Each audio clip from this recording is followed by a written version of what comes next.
Good morning. Thank you for joining me for another 5 good minutes with the Word. I'm Barry Bryson, and my wife has told me that I should just rename this 7 good minutes with the Word because these are all running around 7.5 minutes recently, but they're posting at 8 minutes if I go over just 1 second. So anyway, we're going to keep the name.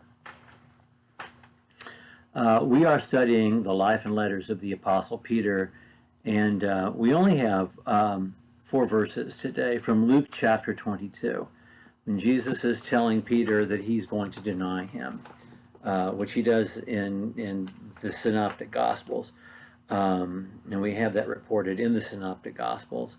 But I like Luke's version because in Luke's version, Jesus says something more to Peter about his denial. We said last time when Peter didn't want Jesus to wash his feet, that Peter is not for the whole night having a good night. He is just not on the same page as Jesus, not at all. He doesn't get what the whole thing was about with the washing of the feet and resists that. He's going to claim that he'll stick with Jesus, and Jesus is going to tell him, no, you're going to deny me. He won't be able to stay awake in the garden when Jesus needs him to stay awake. He's going to try to chop off Malchus's head. He's going to run away. He's going to follow at a distance. He's going to deny Jesus, just like Jesus said he would. It's going to be a bad, bad night for Peter, and we're still in the middle of that night. So anyway, it is the event of the Last Supper, and after the supper is over, Jesus says this. It's just 4 verses, but it's so telling. Simon, Simon, look, Satan has demanded to sift you like wheat, but I have prayed for you that your faith may not fail, and you, when once you have turned again, strengthen your brothers.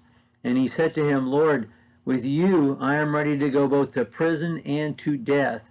He said to him, I say to you, Peter, the cock will not crow today until you have denied 3 times that you know me. Whew, there's so much here. Jesus calls him Simon. He's renamed him Cephas.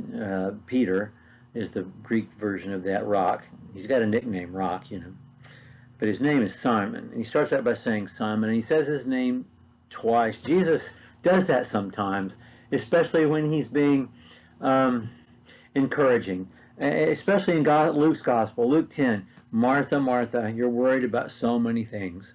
Simon, Simon, this thing that's unique to Jesus that's really cool and helps you hear his voice in your head. Simon, Simon, behold, Satan has demanded to sift you like wheat. The devil has to ask permission.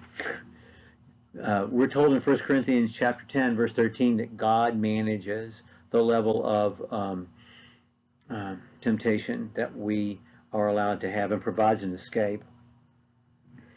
And Jesus is saying that to Peter. Satan is chomping at the bit to get at you. He sees you as red meat. Now, Satan is not omniscient. Let's not attribute to Satan all those omnis that are true about God. But I've prayed for you. Already, Jesus is serving as high priest.